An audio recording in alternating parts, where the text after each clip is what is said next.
I had initially brushed it off. When I woke up that first morning, I was greeted with the sight of my bedroom door wide open. My bed faced that door, and to avoid looking at the dark hallway that led from the room, I always closed it before going to sleep. So, it did come as a surprise to me to find it open in the morning. But I could have not closed the door all the way last night.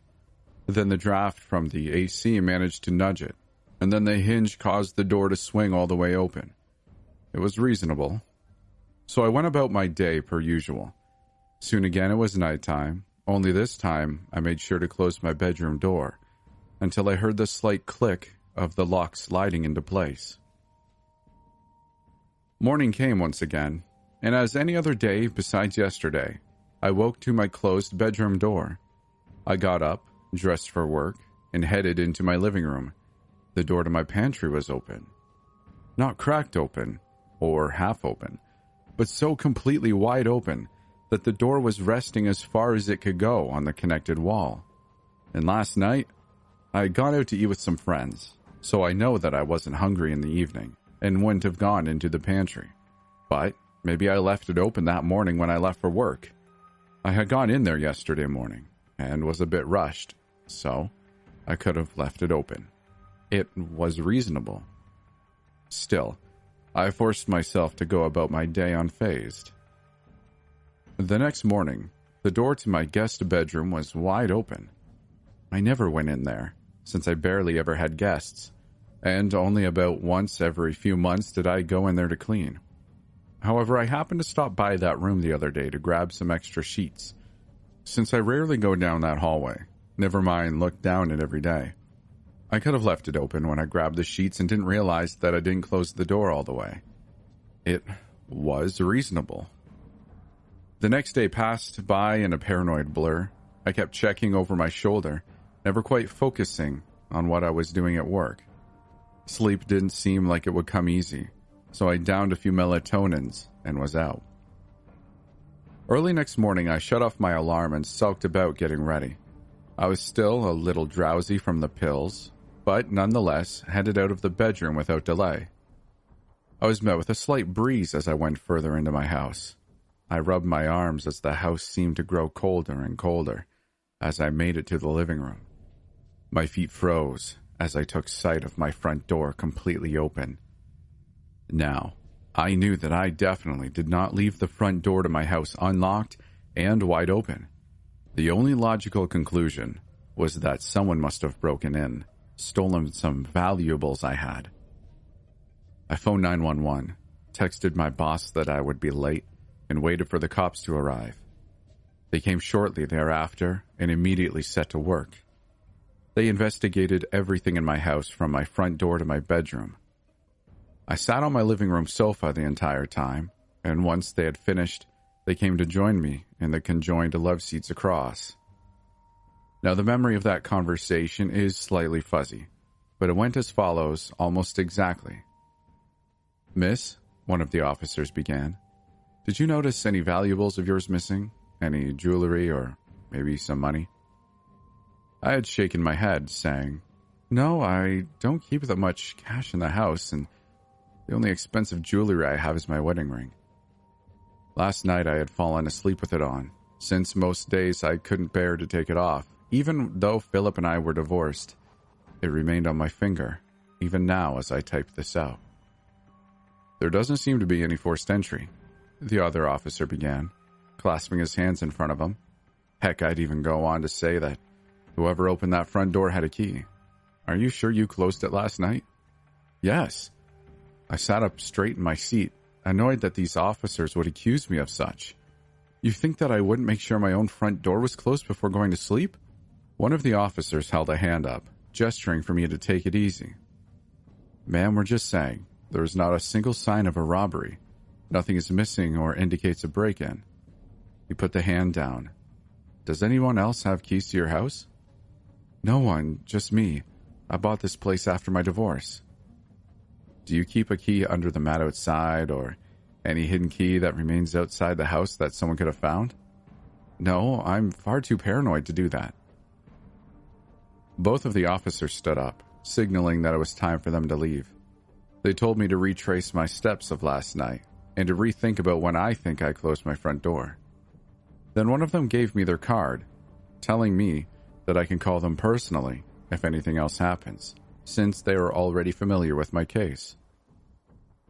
They probably thought I was some crazed loon who had gotten drunk and or high last night and forgotten to close my front door.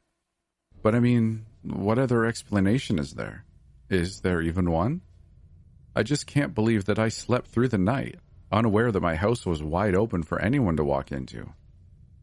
I ended up skipping work that day. Something was happening in my house. That occurred while I slept, and I was going to get to the bottom of it. I couldn't just brush it off like before. That night, I slipped into bed. I knew that whatever was causing my doors to open only occurred while I slept. Yet when I closed my eyes, sleep wouldn't come. Maybe the fear of this situation was enough to keep me awake. A few hours had passed, and I may have dozed off, because when I checked my clock, it was 2 a.m. This was probably a good time to check on all the doors in my house to see if anything had happened. I went to get out of my bed when something sounded outside my bedroom. It was the slightest creak of a door opening. I froze, my eyes locked on my bedroom door, my body refusing to move. It's probably just the AC nudging a door open. Soft padded footsteps sounded in the hallway from my bedroom, thumping ever so precisely. They got louder, up to the point I feared what sized being would produce that loud of footsteps on carpet. The footsteps continued, increasing in proximity, when I heard them outside my bedroom door. Someone was in my house. This someone must have been the one opening the doors, keen on the idea of tormenting me. Maybe some homeless person snuck into my house at one point in the last few days. I heard the faint jingle as something latched onto my doorknob. Then it was turning, and my door gave the slightest creak to let me know that it had been opened. Petrified, I remained completely still. I hastily glanced about my bedroom. I had no windows to escape out of, nothing but my phone, which was resting on my nightstand. I could call the cops, but my door would be completely open any second, and this someone could intervene the call. Who says they're not clutching a knife and prepared to take me down if necessary? This person has been about my house already while I slept, and I figured, if I pretended to be asleep, they should just leave me alone, just as they did the previous nights. Immediately, I grabbed my phone, flopped into my bed, and pulled my covers to my chin. The minute I closed my eyes, the door wheezed a slightly larger creak that told me it was all the way open. Then it was just silence. Whoever had opened my bedroom door was just watching me. I forced all emotion from my expression as I pretended to sleep in my bed. My phone was clutched in a death grip against my chest, my entire body going still. Suddenly I felt the hot wisps of someone's breath on my forehead. I shot up in my bed, launching myself against the headboard. My eyes were wild, my chest struggling to move so to keep air going in and out at a steady pace. However, the air caught in my throat as my entire body froze in place. Once I caught sight of the thing that was standing at the edge of the bed, right where I had been laying. Its body was overgrown, with a slight hunch in its spine that told me it was taller than originally perceived. And I say it, because there was no definable features that led me to think this thing had a gender. Sure, its body looked humanoid, with 2 arms and 2 legs, but those limbs were long and gangly, and with neither arm being of equal length to the other. Its skin was wrinkled in some places, such as around its wrists and chest, but other places it looked stretched out, as if the skin there was being tightly pulled against its bones. Its eyes were 2 holes, gouged into its head, deep and sunken in. No eyeballs nor eyelids to showcase how this thing could even see. Above the eye holes was a thin layer of greasy hair strands, dark in color, contrasting to this thing's pale and malformed skin. And below all of that on its face was a thin and dried-out mouth, one that slowly stretched into a tight grin, revealing its set of black and decaying teeth. I opened my mouth to scream, but no sound came out. My eyes were frozen on this thing. The creature took a step forward, its legs bumping against the side of my bed. It moved one of their arms backwards before they violently swung it forward, their clawed hands intending to make purchase in me. I managed to flatten myself against the headboard, avoiding its swipe. My breath caught in my throat when I waited for them to do so again, since it had missed me the first time. As predicted and uncoordinatedly, the thing swung its arm exactly the same as before. My earlier assumption was correct. This thing with its sunken-in holes for eyes must have been blind. I let a ragged breath escape my lips, relieved that I had a major advantage over this thing. But the second the breath left my lips, the thing's head snapped up to my exact location, and without a beat, it bent down on its misshapen legs and launched itself at me. By a mere second, I managed to roll over on the bed and hit the floor. I didn't waste another moment and began running, heading straight into my living room. The thing was right behind me, chasing me without so much of a hint of hesitation.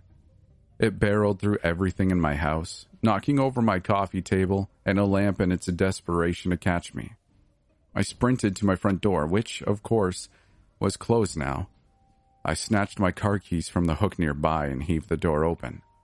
I made it outside, onto my porch, and I went to slam the door shut to delay the thing, but its engorged foot stopped the door right before it could close.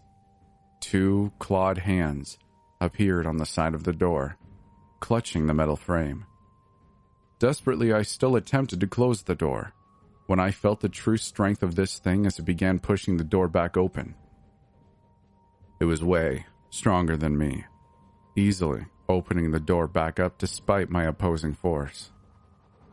Quickly, I decided that it was a lost cause. Abandoning it, I dashed to my car. Then I began driving, and didn't stop until I was a few hours out of town. The fear in my spine didn't lessen until I stopped by a motel and bought a room for the night.